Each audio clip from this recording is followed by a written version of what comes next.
Fails. Scharf, Paul, yes. Sinks, Chang, Vaidhyanathan, no. Right, so, thank you very much. Mayor Paul, I would like to make an amendment just to eliminate the poison pill. I think that I would totally like to call the inappropriate. question at this time. I mean, honestly, you know, we've been through this, but three of us clearly are in support of Tier 2. And we made our points that we actually trust the consultant economist in telling us that we've got a feasible project, but it's on the edge. So I would like to vote on the main motion at this time. You know, we're not really voting on Tier 1 or Tier 2 tonight. I'm calling the question. Okay. And if somebody would join me, maybe we could get on with that. Sure, I agree with the Vice Mayor. Okay, and I can go ahead and second Councilmember Scharf's request for an amendment. Can we vote on this last amendment before we I'd like to vote? call the question at this time. How many folks do I need to do that? If I may, I think the question has been called, so you go back to the original motion, and you can now vote on that motion. There will be a procedural request that we're going to make so that the administrative record is clear. Thank you. Meaning that some of the ordinances have to be subject to introduction, but we'll get you through there. So if there's a motion is on the table, and the council needs to vote. How many does it take to call the question? Well, it depends on the rules that you follow in before the council. So typically, what would the council do?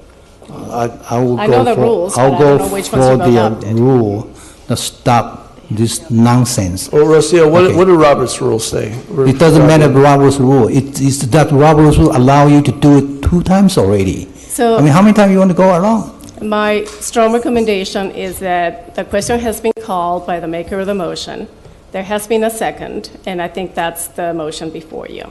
Now, council, city staff has a question or a recommendation. So, RT, can you, do you have a question or a recommendation? Well, I also have another comment. Before, I had committed to the city clerk that we would break these out into separate motions once we... Right. Okay, so if... I still have a right to call the question. You do have a right to call the question, but let me ask you this. When it comes to that one provision of development agreement, when we get to that one particular specific motion, are you open to Stephen's amendment? No. No, okay. All right. No. And the reason is this is a carefully crafted agreement. And, you know, another way to look at this is perhaps this couldn't have, these additional benefits, including the nearly $5 million more for CUSD and the transportation benefit couldn't have been negotiated if, I mean, there's a real cost associated with delay. And yes, nobody can anticipate exactly how long it'll take to resolve a lawsuit, but it's certainly the case, right, that in this environment, and you don't have to take these folks' word for it. Just for the public to know, even SB 35, people already filed a lawsuit on the SB 35 already. Yeah, but the point is it really is going to take money away from benefits if it could well be that money is taken away because of delay in a real lawsuit, which is the real threat here. So if delays are expensive. Thank you. So if I'm understanding, the motion that was made and seconded was to approval the recommendations of city staff as provided in your Yes. staff report. So if we could go through that on the screen, that would be great. So and for the record, so we have an administrative record that clarifies what the council is taking action on. You have 3 resolutions, 1, 2, and 3.